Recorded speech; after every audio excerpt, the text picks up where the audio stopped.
Bom dia, queridos. Como é importante esse assunto, igreja local. Igrejas que são saudáveis têm essa característica. E quando a gente pensa em igreja saudável, a gente precisa linkar de forma automática. A igreja saudável é aquela igreja que aprende a Bíblia, ensina a Bíblia e vive a Bíblia. E é uma igreja que é estruturada de acordo com a palavra de Deus. Ela não tem outra forma de ser estruturada em todos os seus aspectos, senão pela palavra do Senhor. E eu quero pensar um desses temas, um desses aspectos, que é o discipulado. O discipulado, ele é uma marca de uma igreja saudável. Existe uma série de livros lá do Mark Dever que fala sobre as 9 marcas da igreja saudável. O discipulado é uma dessas marcas. Então, uma igreja que ela busca ser saudável, uma igreja que ela busca saúde e a saúde em Cristo, ela precisa ter um movimento, uma cultura de discipulado. Não só um programa, mas uma cultura. O programa faz parte da cultura. Existem alguns extremos nesse mundo do discipulado, onde a gente vê igrejas que não fazem nenhum tipo de discipulado, não promovem isso entre os membros, e muito menos de púlpito. Elas não olham para a igreja e mostram para a igreja a importância do caminhar com alguém, do caminhar com o grupo, do caminhar com a palavra de Deus, e quanto isso vem transformando o seu coração, e isso vem te amadurecendo na fé, para que você passe por grandes lutas e grandes lidas da vida com a palavra de Deus e com o Senhor e compreendendo a presença do Senhor. Muitas vezes as nossas angústias, elas refletem uma falta de percepção da ação de Deus. E é o discipulado que vai te dar isso.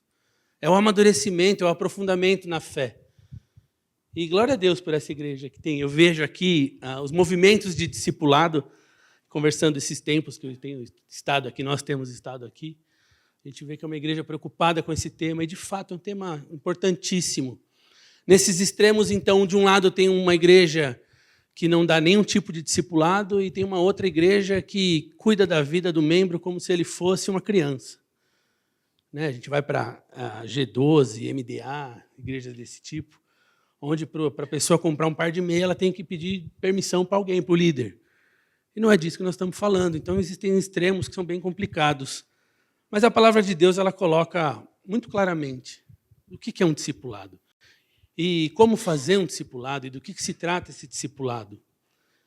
E a gente vai abrir em 2 Timóteo, capítulo 2, a gente só vai lidar com o verso 2 hoje. Diz assim, Paulo escrevendo a Timóteo, né?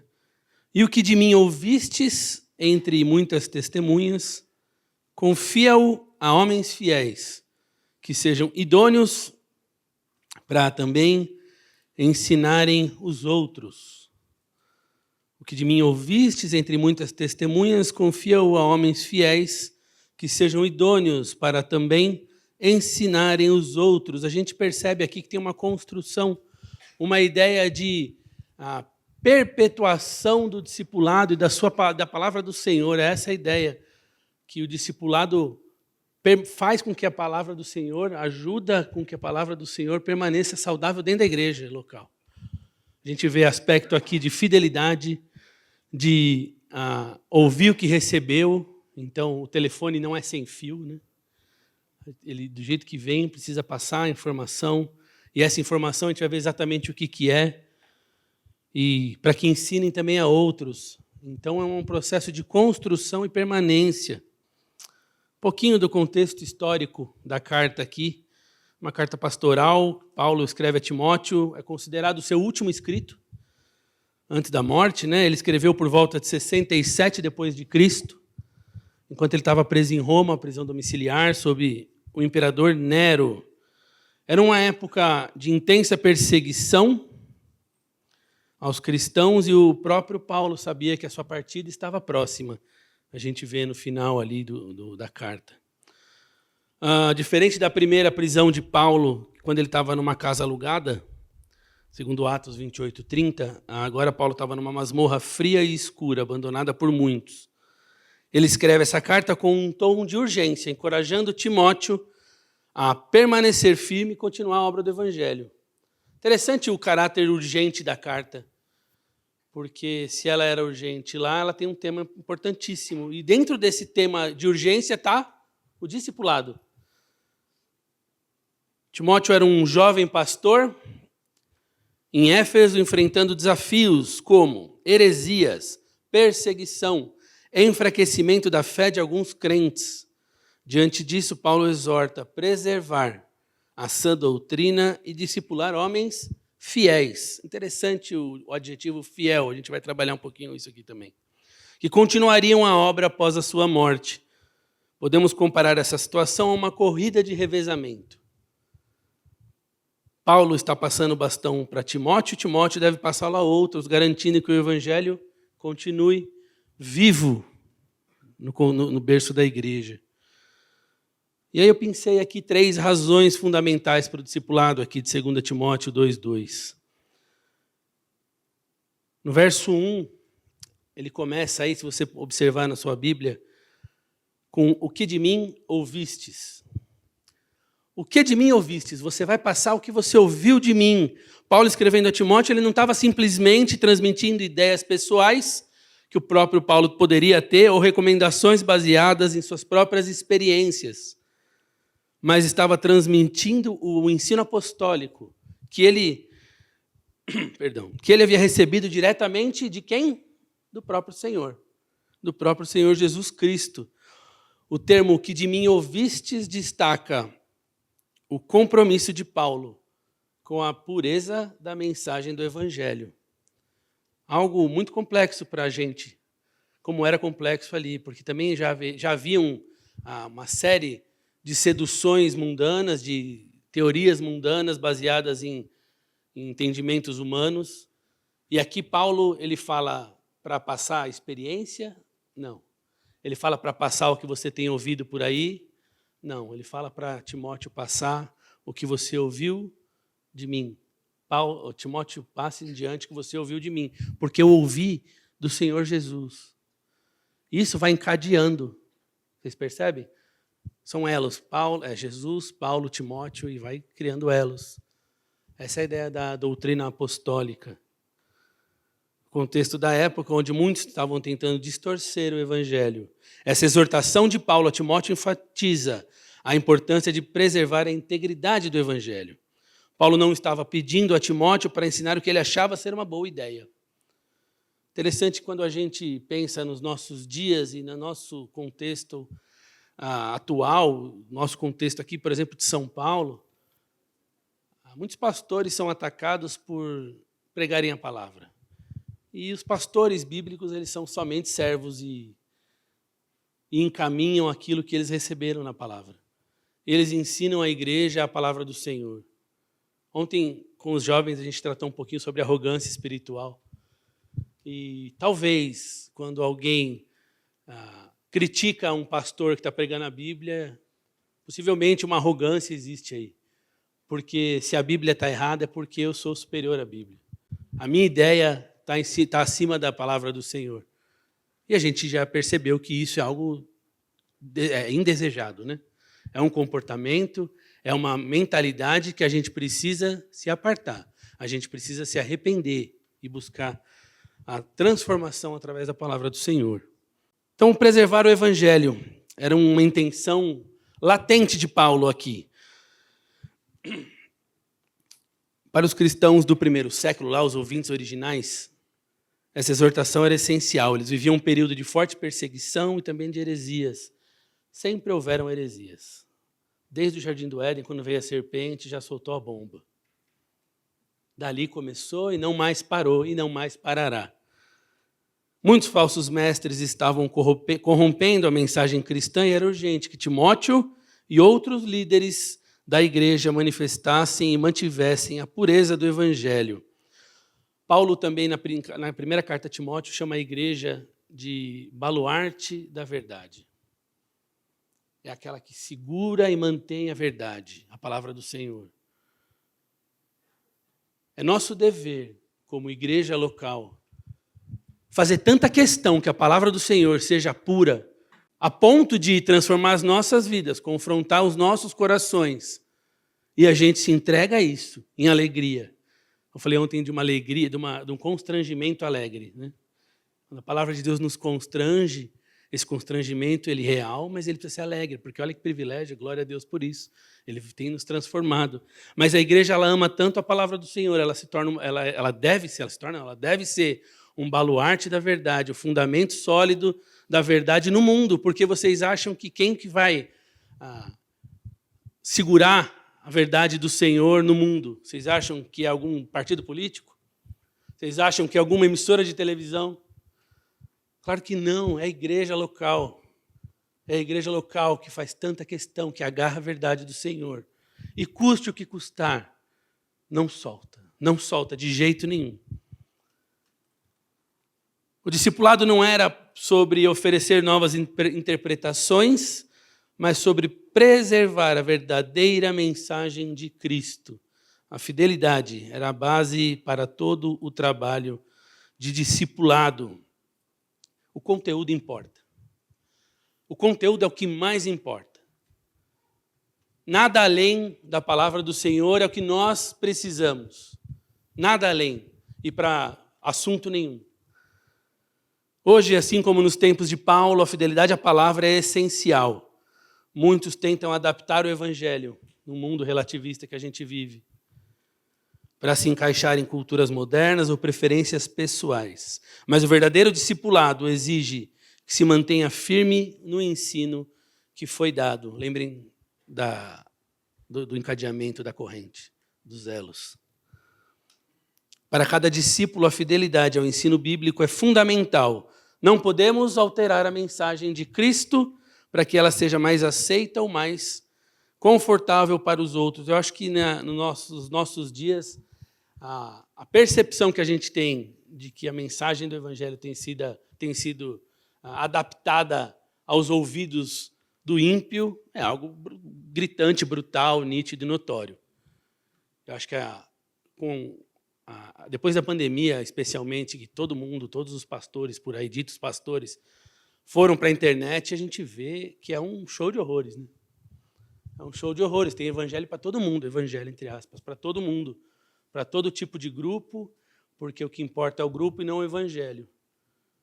A Igreja do Senhor é um grupo transformado pelo evangelho, um grupo multiétnico, completamente feito de pessoas diferentes, mas que se rendem ao Senhor pela tua palavra e se rendem à palavra do Senhor e vivem a cultura do reino de Deus. Acho que esse é o contexto. E é isso que a gente precisa caminhar como igreja, por todas as igrejas, enfim. Não podemos alterar a mensagem de Cristo para que ela seja mais aceita. A fidelidade ao ensino bíblico deve ser o alicerce de todo discipulado. Judas 1,3 escreve assim: exortando-vos a batalhar pela fé que uma vez foi dada aos santos. Uma vez foi dada aos santos. Batalhe por essa fé. Batalhe por essa fé. O discipulado envolve uma batalha, é um processo árduo, é um processo complexo, é um processo que envolve a pior coisa que existe hoje em dia, que é o nosso coração. O nosso coração que tende a ser duro, que tende a expelir o ensino do Senhor. Por isso que ele é tão complexo. Passando para frente aqui, o discipulado ele forma homens fiéis, pessoas fiéis. O trecho do versículo que diz: confia-o a homens fiéis. Paulo sabia que não podia estar em todos os lugares ao mesmo tempo, nem poderia alcançar todos os cristãos pessoalmente. Portanto, ele instrui Timóteo a confiar a mensagem do evangelho a homens fiéis, para que homens fiéis façam o mesmo processo. Pessoas que comprometiam-se com Cristo e com a palavra. A palavra fiéis aqui, ela reflete o caráter e a integridade daqueles que seriam escolhidos para ensinar. O discipulado, então, não era apenas sobre ensinar habilidades ou doutrinas, mas sobre formar homens e mulheres com o caráter fiel à palavra do Senhor. Percebe aqui que existe uma divisão de pessoas fiéis e pessoas, por consequência, não fiéis. Existe aqui algo que me chamou a atenção, que nos deve chamar a atenção, porque no meio de toda a igreja pode ter pessoas que não são fiéis, que não estão dispostas a ter o seu caráter transformado, que não estão prontas ou, na verdade, não é que não estão prontos, é porque não querem viver esse processo de discipulado. Isso é um problema muito sério. O discipulado forma cristãos comprometidos com a causa de Cristo e essa causa a longo prazo, porque, lembrem, é um processo. A igreja local do contexto original em Éfeso estava enfrentando um tempo de grande perseguição e adversidade, e os discípulos deveriam ser fiéis ao evangelho, não apenas em palavras, mas em ações. Paulo estava instruindo Timóteo a procurar homens que, por sua firmeza na fé, seriam capazes, prestem atenção, seriam capazes de resistir às pressões externas e também a ensinar fielmente a próxima geração. A fidelidade ao evangelho era um critério fundamental para escolher líderes para a igreja ali na época. E hoje também, né? Contexto de perseguição, a carta cita aqui. É um contexto que é muito interessante. A gente, para quem não sabe, nós, né, eu e a Larissa, nossa família, nós passamos 3 anos no Oriente Médio, onde a perseguição é algo vivo, né? É algo muito comum. E dentro da perseguição foi onde a gente viu alguns dos maiores exemplos de fé que a gente já viu. Pessoas que... Sabe aquela história da tostina e vende mais porque é fresquinha porque vende mais? Então a perseguição, ela faz a fé ser mais forte ou a fé mais forte que traz a perseguição? É um ponto a ser pensado. A gente viu pessoas que não temiam absolutamente nada porque se posicionaram na fé. E o absolutamente nada é algo muito sério lá. O absolutamente nada que eles não temem, na verdade, é muita coisa, porque envolve família, envolve o pescoço, mas eles estavam prontos para lidar com isso. A grande maioria das pessoas lá estavam absolutamente prontas. Pessoas que, novas na fé. Não estou falando de tempo, estou falando de quanto a pessoa mergulha na fé. As pessoas mergulharam na fé, mergulham na fé e estão absolutamente prontas para lidar com qualquer pressão externa. Isso é extremamente, para a gente foi extremamente, até hoje é extremamente encorajador. Encorajador. Hoje, como na época de Paulo, o discipulado não deve ser apenas uma transferência de conhecimento, mas uma formação de caráter através de uma transformação de coração. O discipulado é a confrontação da gente com a palavra do Senhor. E esse coração nosso, ensinável que deve ser, vai sendo transformado, vai sendo aperfeiçoado, e então de um coração aperfeiçoado vem atitudes que glorificam a Deus. Seguindo um pouquinho o terceiro ponto aqui que eu quero trazer, o discipulado multiplica a igreja. E aqui eu vou lidar com a diferença de discipulado e evangelismo, que é importante. Mas o trecho aqui, que sejam idôneos para também ensinarem os outros, ou a outros, algumas versões. Paulo enfatiza que o objetivo do discipulado não é apenas o crescimento individual, certo? Mas a multiplicação do evangelho. O discipulado deveria resultar em novos discípulos que, por sua vez, ensinarão a outros. Lembrem sempre da corrente dos elos. O cristianismo não deveria se restringir ao que Paulo ou Timóteo faziam diariamente, mas deveriam ser multiplicados por aqueles que são formados na fé. Interessante que aqui, lá em cima, a gente falou da palavra fiel, aqui tem idôneos. A palavra idôneos aqui implica em pessoas capacitadas para transmitir o ensinamento de maneira eficaz e responsável. O discipulado não é um fim em si mesmo, mas é um processo contínuo de multiplicação que fortalece pessoas, e pessoas fortalecidas fortalecem igrejas. O evangelho ele é para pessoas. Para uma pessoa, é individual. No mundo de missões, a gente viu muito... Eu tenho muito exemplo de missões, tá? Vocês vão ter que lidar com isso. No mundo de missões, a gente viu muita gente falando em discipular nações. Talvez vocês já ouviram esse termo. Que a igreja precisa discipular nações. A igreja precisa discipular pessoas. E pessoas formam nações. É um trabalho de formiguinha. É um trabalho árduo. É um trabalho complexo. É um trabalho perigoso. Mas é o trabalho que o Senhor segue com a igreja. É dele, não é nosso. Então, o evangelho e o discipulado é para pessoas. Na Jordânia também, quando o José e a Ana Luz, a nossa do meio e eu mais novo, que está doido para pegar os microfones aqui, quando eles nasceram na Jordânia. E aí existe algo muito interessante lá, que é assim, eu fui fazer o registro deles no cartório lá da cidade, e aí eles perguntaram qual é a religião dele. Aí eu pensei, né, que coisa interessante. Estou num país islâmico, onde é permitido, principalmente para o estrangeiro, ser cristão, ou o que ele quiser.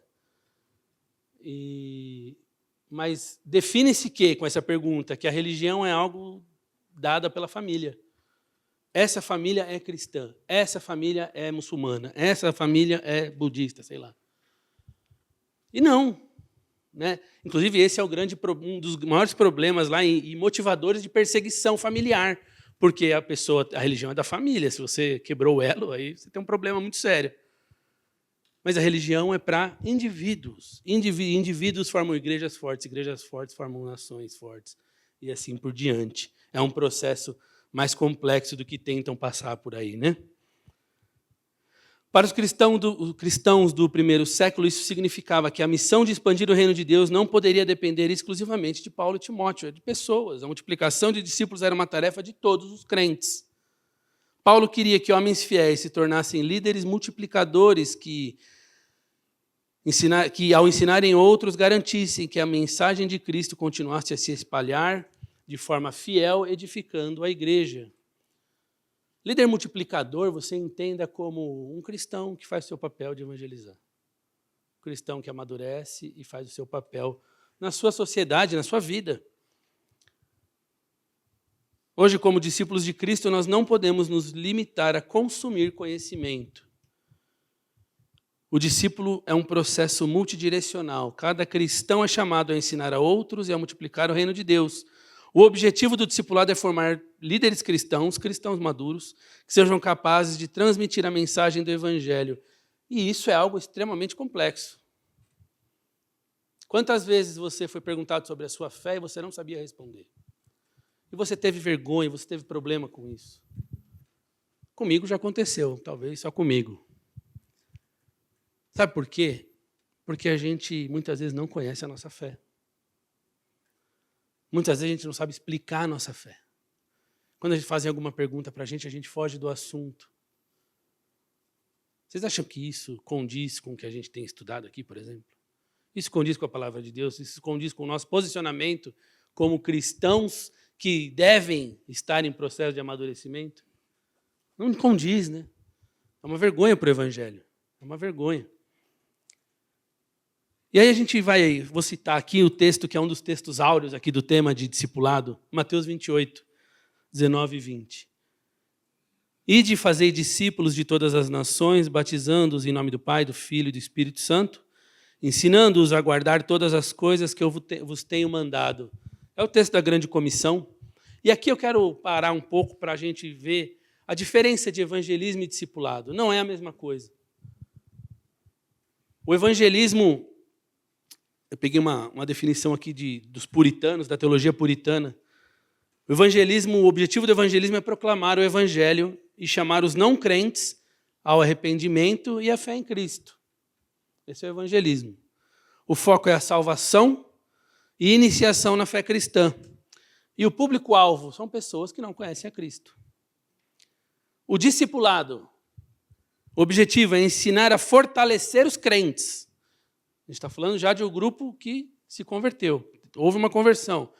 Processo de fortalecimento do crente para que cresçam em santidade e maturidade espiritual.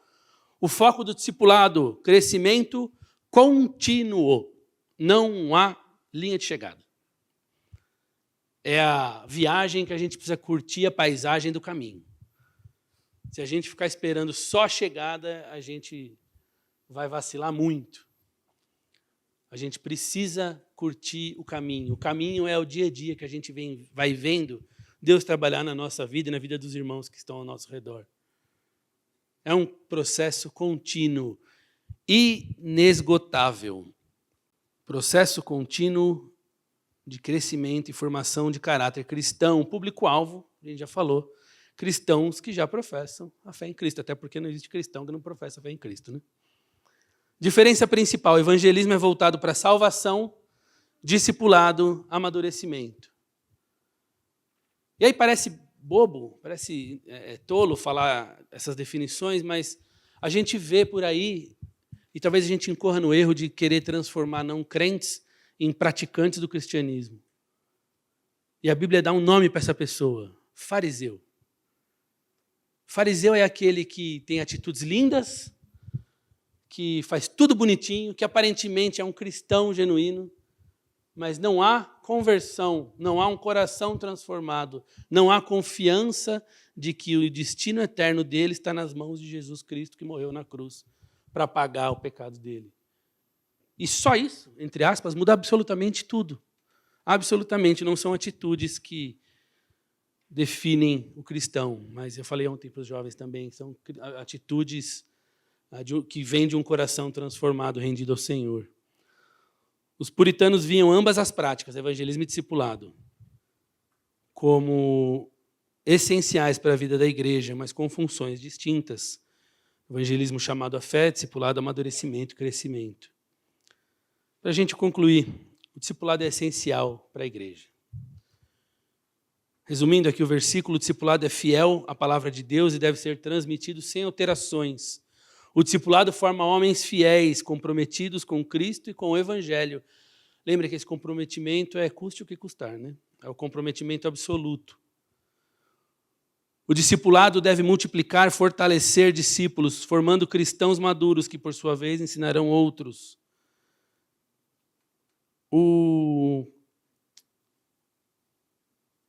discipulado nesse processo contínuo é um processo que tem um custo. O custo é a dor, muitas vezes, de viver um discipulado, principalmente quando a gente está tentando discipular alguém e ver que esse processo aparentemente não anda. Ver que essa pessoa, que é o nosso alvo de discipulado, que caminha com a gente, ela resiste. Paulo, em Gálatas 4, ele relaciona esse processo com as dores de parto. Eu sinto dores de parto até que Cristo seja formado em vós, ele fala aos Gálatas. Homens, dores de parto é aquela gripe, tá ligado? Que elas não sabem o que é isso, homens. Elas não têm ideia. Uma dor absolutamente complexa, forte, horrorosa, e Paulo usa essa dor para comparar o processo do discipulado. É fácil? É simples? Claro que não. Claro que não. Desafios para a gente. Eu trouxe 4 desafios. Encontre homens fiéis e idôneos. Encontre pessoas fiéis e idôneas para propor um discipulado. Seja um homem fiel e idôneo para se submeter a um discipulado. Anseie por um discipulado. Eu não sei como é que é a realidade aqui, mas a realidade da igreja é mulheres, vocês são joia, vocês procuram. Vocês procuram o pastor para falar, meu casamento está difícil. Vocês procuram alguém para falar, olha, me ajuda. Homens, nós somos uns bichos. Como nós somos ruins para abrir o nosso coração para alguém e falar, eu preciso de ajuda. Como nós somos orgulhosos. E que tristeza, porque o nosso orgulho faz com que a nossa família, as pessoas que estão em volta da gente, sofram. Porque o nosso processo de amadurecimento, ele deixa de acontecer. Por quê? Porque nós somos orgulhosos. Orgulho é bom ou é ruim? Orgulho é pecado, né? Orgulho é pecado. Homens, corram atrás disso. O discipulado é um processo lindo. O discipulado é um processo de gente forte. De gente tão forte que enxerga a sua fraqueza, não tem vergonha e busca ajuda. Encontre pessoas fiéis, seja uma pessoa fiel. Um grande desafio nas igrejas locais é encontrar pessoas comprometidas com a fé, que persigam a integridade. Perseguir a integridade é algo, uma sentença, é uma frase linda, né? Perseguir a integridade. E ela precisa ser vivida, e ela é um processo, enfim, é uma decisão espetacular. Esteja pronto para buscar essas pessoas e seja uma pessoa sempre. Segundo ponto, o conteúdo é fiel. O que eu quero dizer com isso? Você precisa ser fiel ao conteúdo porque a própria palavra do Senhor, o Senhor é fiel a ela e vai trabalhar nos corações porque Ele promete isso. Ele promete que vai trabalhar nos corações e o processo que Ele começou, Ele é fiel para terminar. O processo com o Senhor é espetacular, é um milagre. Quantas vezes a gente espera milagres e a gente tem um milagre que a gente pode viver o dia a dia na igreja e a gente acha que não é milagre? Não há nada mais milagroso do que o Senhor transformar um coração de pedra em um coração de carne, um coração ensinável. Se você enxerga o seu coração como um coração ensinável, você foi alvo de um milagre enorme. Não seja pragmático em um método. Fidelidade ao conteúdo é evitar o pragmatismo. Não faça o que dá certo, faça o que é certo. Não busque o resultado, seja fiel e espere o Senhor trabalhar, porque Ele trabalha através da sua palavra. Seja fiel, o Senhor opera através da sua palavra. Confie no Senhor e descanse. O mundo missionário nos deu grandes lições sobre isso. A gente via missionários, a gente foi, inclusive, várias vezes questionado sobre isso. E resultados? Os resultados não são nossos. Então, a gente prega a palavra e descansa. Olha como o Senhor é bom. O Senhor não nos dá o peso do resultado. O peso do resultado é dele. É a mesma coisa para o discipulado. Ensine a palavra de Deus e descanse, feche o seu olho e durma em paz. Você só vai dormir em paz, a gente fala muito, eu e a Larissa, a gente fala muito sobre isso com criação de filhos. Porque, geralmente, quando a gente vê, existem, talvez, nesse assunto que eu quero falar, dois grupos de pais que têm filhos que estão longe da fé e que dormem tranquilo, e pais que têm filho longe da fé e têm dificuldade para dormir. Porque, talvez, a falha, o que os diferencia ensinou a palavra do Senhor? Os que ensinaram e fizeram tudo para isso, descansam, porque o resultado, infelizmente, não está na nossa mão. Felizmente não está na nossa mão. Felizmente não está na nossa mão. O resultado é do Senhor. E aí o desespero pode ser daquele que não fez nada pelos filhos. Não fez nada, que foi omisso na criação dos seus filhos, na pregação do Evangelho, e hoje tem dificuldade. Irmão, mesmo você encontre perdão no Senhor. A conversão dos nossos filhos não depende da gente. Persevere, é o ponto 3. O discipulado exige tempo e dedicação. Muitos começam bem, mas depois abandonam pelo cansaço, distrações ou falta de apoio. O discipulado tem um alto custo, como eu falei. O processo é comparado às dores de parto. 4. Supere a resistência ao ensino. Nem todos querem ser discipulados. Infelizmente, pois ainda não compreenderam a importância para a caminhada com Jesus. O desafio é sempre encorajar todos a fazerem parte e se entregarem ao discipulado, buscarem o discipulado. Mas sempre haverá alguém que não quer. Infelizmente. Sempre haverá alguém que prefere continuar com o coração endurecido. O discipulado sadio transforma vidas e fortalece a igreja. Imagina um grande prédio, um grande edifício sendo construído. Cada tijolo representa um discípulo bem formado. Se um tijolo ele é problemático, ele compromete toda a obra, toda a edificação. Tijolos frágeis, mal colocados, o prédio vai desmoronar. Mas se forem sólidos, bem alinhados, a estrutura será forte e durará por gerações. A gente vê isso quando a gente vê um prédio antigo e fala, olha, esse prédio tem 100 anos e está aí bonitão, em pé. E a gente vê o prédio do Sérgio Naia lá no Rio de Janeiro, que era de areia. Essa é a ideia. Essa é a ideia, quanto que foi investido em qualidade. Discipulado é um processo de colocar cada tijolo de maneira firme, formando uma igreja que glorifica a Deus. Queridos, se a igreja quer ser uma igreja saudável, o discipulado é fundamental. O discipulado é absolutamente fundamental e isso não parte só da liderança. Isso parte também de cada um da igreja, que busca por discipulado, que quer discipulado, que quando tem esses eventos, elas e o Santa Confraria, não tem outra coisa a não ser participar desse tipo de evento. Não existe outra agenda possível, porque você anseia pelo discipulado, e você quer mais, e você vai dar problema para o Gava. Falar, Gava, eu quero mais. O que a gente vai fazer? O que a gente vai ler? Um livro? Vamos juntar? Não sei. Participe, se envolva. Esse processo ele é um processo santo, que o próprio Senhor orienta e nos obriga a viver. Ele mesmo garante o resultado, que é o processo do discipulado, ele traz amadurecimento. E crentes maduros têm uma vida melhor, com toda certeza. Eu queria orar com vocês. Senhor, que alegria poder abrir a Tua palavra e compartilhar com irmãos que anseiam por ela.